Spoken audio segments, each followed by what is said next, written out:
अच्छा, मैं एक बात बताऊं, मैं चूँकि जेल में मुलाकात काफ़ी दफ़ा रहा हूँ, मिलता रहा हूँ उनके साथ। एक बात तो बड़े वाज़े तौर पर है, ना मैंने कभी उन्हें परेशान देखा, ना मैं कभी चेहरे पे तासुरात ऐसे देखे। लेकिन माजी की मेरा ख़्याल है अब शायद इमरान खान वाहिद सियासतदान रह गए, वरना तो आपको पता है मेडिकल पे मैं किस किस का नाम लूँ, कोई भी दे रहे। मैं तो बैठे देख रहा था हुदैबिया केस, ये मैं 90s की बात कर रहा हूँ। जी जी। उस वक्त को कैंसर होता था, पता नहीं, मुझे नहीं पता, ये मैं देख रहा था। किसको? वो नाम लेने की जरूरत क्या, बड़े लीडर्स हैं, शरीफ लीडर्स ही हैं। अच्छा, वो बाकायदा उनकी FIA के जब बेनज़ीर साहब का दौर था ना, उस वक्त से मैं देखता आया। देखिए शहबाज शरीफ साहब तो वाकई कैंसर पेशेंट सर्वाइवर हैं। नहीं, मैं मजाक नहीं कोई उड़ा रहा। नहीं, मैं वैसे ही कह रहा हूँ। मैं सिर्फ माजी की मैं कुछ यादें ताज़ा रखना चाह रहा हूँ। ठीक। एक बात जो बड़ी जामी ने बड़ी ज़बरदस्त की, ये बात उस वक्त इमरान खान हुकूमत में था, नहीं, जब ये पहले ये सारा कुछ होता रहा, नहीं। गिरबान खींच के मोदी का जो यार है गद्दार है। असल जो मसला है ना, जो प्रॉब्लम अब हुई है आकर, ये वैसे ये मोदी का जो यार है गद्दार है, किसका नारा है? ये नवाज शरीफ का, शहबाज शरीफ का।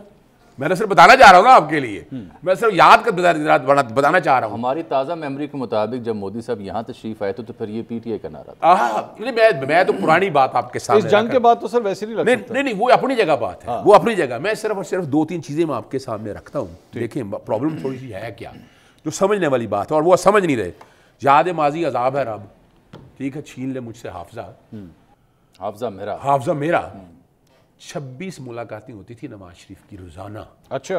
और कहाँ होती थी मुलाकातें? जामी साहब भी गए हैं सुप्रीडेंट के कमरे में, इमरान खान से मिलना होता है, मैं जाना होता है ना जी। हाई कोर्ट से डायरेक्शन लेके जाते थे, और मेरी 2 पटिशनें, जो पाकिस्तान तहरीक इंसाफ का गलत फैसला था कि आपने लार्जर बेंच के सामने सारा कंसीड कर दिया, मैंने क्या पटिशन फाइल की थी। आज भी आ जाए, मैं चैलेंज करता हूं, आ जाए।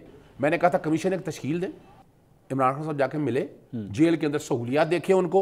और मैंने ये ऐसे नहीं कहा था, मैंने प्रिजन एक्ट, प्रिजन रूल, जो जेल मैनुअल की बातें कर रहे हैं, मैंने उनको सामने रखते हुए universal declaration of human right, ICCPR, Nelson Mandela rules, Cairo declaration, ये सारी रिकॉर्ड के ऊपर चीजें मौजूद है। और वो नवाज शरीफ के प्लेलेट्स के बारे में आपने शायद फैसल वाडा का सुना नहीं है, मैं वो लफ्ज नहीं इस्तेमाल करना चाहता कि प्लेलेट्स की रिपोर्ट का। वो तो सर फैसल सुल्तान साहब ने कह दिया ना। नहीं, तो शौकत खान के अपने डॉक्टर यास्मीन राशिद साहब तब वज़ीर हैं, आपको याद है उन्होंने प्रेस कॉन्फ्रेंस, फैसल वाडा साहब डॉक्टर, मैं जो बात आपके सामने रखना चाहता हूं ना, की थी लाहौर में। नहीं, मैं जो बात आपके सामने रखना चाहता हूं ना, उस वक्त की रिपोर्टें कौन बनाता था?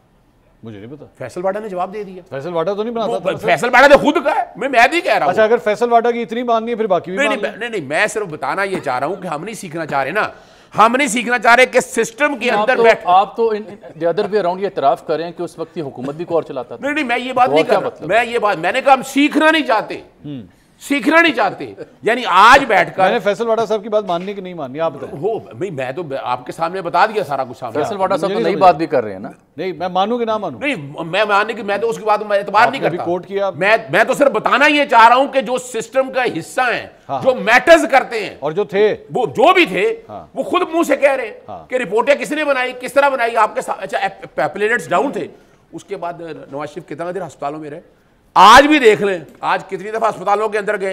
ये तो रिकॉर्ड के ऊपर चीजें नहीं सीखना चाह रहे। अच्छा, मुझे ये बड़ा बता रहे हैं, अगर शहबाज शरीफ के दौर के अंदर आपको याद है, अगर नैब ने फिजिकल कस्टडी ली है, उसके अंदर भी जुडिशियल रिमांड होते रहे। मैंने उस प्रोडक्शन ऑर्डर चैलेंज किए तो उस वक्त भी रिकॉर्ड पे। हम अगर आप इस सिस्टम को आगे लेके जाना चाहते हैं तो सीखें।